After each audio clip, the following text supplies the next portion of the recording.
Everyone, अब हम cover करने वाले एक नया टॉपिक जो कि है सेल सस्पेंशन कल्चर डेवलपमेंट। ठीक है, तो देखिए क्या होता है। सेल सस्पेंशन और सस्पेंशन कल्चर एक टाइप ऑफ सेल कल्चर है जिसमें सिंगल सेल या फिर जो स्मॉल एग्रीगेट होते हैं ना सेल के, उसको अलाउ किया जाता है कि वो फंक्शन करे और अपने अमाउंट को बढ़ाए। ठीक है, allow to function and multiply in an agitated liquid medium.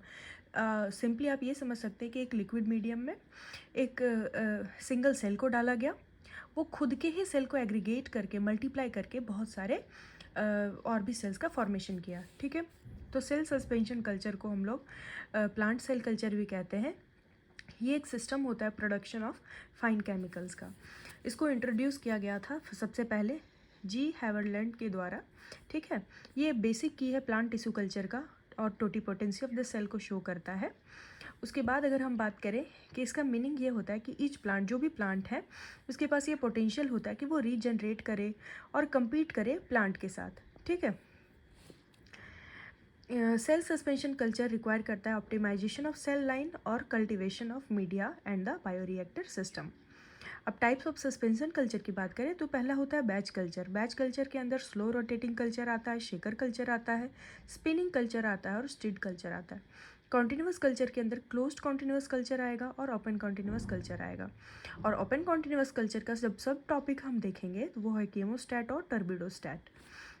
Batch culture में होता है ना कि एक फिक्स्ड वॉल्यूम ऑफ कल्चर को लिया जाता है किसी भी कल्चर मीडियम में, और जो सेल मटेरियल होते हैं वो फिनाइट वॉल्यूम में ही वो ग्रो करते हैं। ठीक है, अब हम यहाँ पर अगर देखें कि एक क्लोज्ड सिस्टम लिया गया पहले, ठीक है, जिसमें कि कोई भी एडिशन या कोई भी रिमूवल किसी भी सब्सटेंस या न्यूट्रिएंट का नहीं होता है इंक्यूबेशन के दौरान। अब इसका ग्राफ अगर हम प्लॉट करते हैं तो नंबर ऑफ सेल्स और टाइम के बेसिस पे तो पहला लेग फेज़ आएगा, फिर लॉग फेज़ आएगा जिसको हम लोग एक्सपोनेंशियल फेज़ भी कहते हैं, फिर स्टेशनरी फेज़ जिसमें जो प्रोडक्ट फॉर्मेशन है वो आकर कांस्टेंट हो जाता है, फिर वो एक डिक्लाइनिंग फेज़ आता है।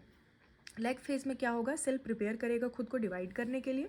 एक्सपोनेंशियल फेज़ में क्या होगा, तो रेट ऑफ सेल डिवीज़न जो है वो हाईएस्ट। तो ये सबसे इंपॉर्टेंट देखिए, यहाँ पर ग्राफ हमें ये अप साइड जाता हुआ दिख रहा है ना, इसका मतलब ये है कि सेल डिवीज़न यहाँ पे हाईएस्ट रेट पे चल रहा है। स्टेशनरी फेज़ में कोई भी इंक्रीज़ नहीं हो रहा है सेल में। डेथ फेज़ में नंबर और साइज़ जो है सेल का वो डिक्रीज़ होते जाएगा। सब टाइप्स मैंने बताया था कि बैच कल्चर में और भी जो सब टाइप्स है, तो देखिए स्लो रोटेटिंग कल्चर, इसमें क्या होता है, सिंगल सेल और जो सेल एग्रीगेट है वो स्पेशली एक डिज़ाइंड फ्लास्क में ग्रो कराया जाता है और एक सर्कुलर मैनर में, जैसे एक लार्ज फ्लैट डिस्क की तरह होगा। ठीक है, और उसमें एक वर्टिकल शेकर डाला जाएगा और उसमें सारे न्यूट्रिएंट को लोड कर दिया जाता है। शेकर कल्चर की बात करें तो सिंगल सेल और जो सेल एग्रीगेट है वो फिक्स्ड वॉल्यूम में लिक्विड मीडियम में डाला जाता है कॉनिकल फ्लास्क में। डायग्राम आपको बहुत अच्छे से ये समझा देगा कि यहाँ पे देखिए नीचे स्पीड कंट्रोल है, उसके बाद इसेंट्रिक बियरिंग दिया हुआ है और कल्चर फ्लास्क है जो कि सेल सस्पेंशन के साथ एक हॉरिजॉन्टल स्क्वायर प्लेट में डाला हुआ रहता है जो कि 60 to 180 रेवोल्यूशन पर मिनट करता है। अब हम स्पिनिंग कल्चर की बात करें तो लार्ज बोटल्स इसमें यूज़ किए जाते हैं। यूजुअली जो बोतल होते हैं उसकी कैपेसिटी 10 लीटर तक होती है और स्पिनिंग के दौरान वो 120 आरपीएम के साथ और 45 डिग्री एंगल पे, ये दोनों का डिफरेंस यही है। स्पिनिंग कल्चर में 45 डिग्री के एंगल पे इंक्लाइंड फॉर्म में होता है। इसका डायग्राम भी बनाना बहुत इंपॉर्टेंट है, अब डायग्राम को ध्यान से देख लें। उसके बाद हम बात करेंगे स्टिड कल्चर की। तो स्टिड कल्चर जो है वो लार्ज स्केल बैच कल्चर के लिए यूज़ किया जाता है। इसमें इंटरनल मैग्नेटिक स्टीरर भी प्रेजेंट होता है जो हेल्प करता है कि कल्चर को एजिटेट करे और मीडियम को सेफली रिवॉल्व करवाए 200 से 600 आरपीएम के स्पीड के साथ। ठीक है, कॉन्टिन्यूस कल्चर की बात करें तो ये एक ऐसा कल्चर मीडियम है जो कि कॉन्टिन्यूसली चेंज होते रहता है फ्रेश मीडियम के साथ। मतलब इसमें जो प्रोडक्ट है ना वो कॉन्टिन्यूसली चेंज किए जाते हैं। ओल्ड मीडियम को रिप्लेस किया जाता है फ्रेश लिक्विड मीडियम के साथ ताकि जो उसका फिजियोलॉजिकल स्टेट है ना वो स्टेबलाइज रहे। ठीक है, सेल जो है हमेशा रिमेन होता है स्टडी ग्रोथ फेज में due to continuous flow of nutrient.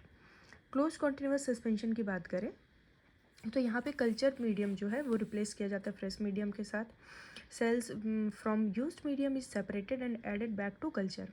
जो फ्रेश मीडियम है वहाँ से सेपरेट करके वो उसको वापस कल्चर में डाला जाएगा। और इसी कारण से क्लोज कॉन्टिन्यूस कल्चर में बायोमास हमेशा इंक्रीज होते रहता है।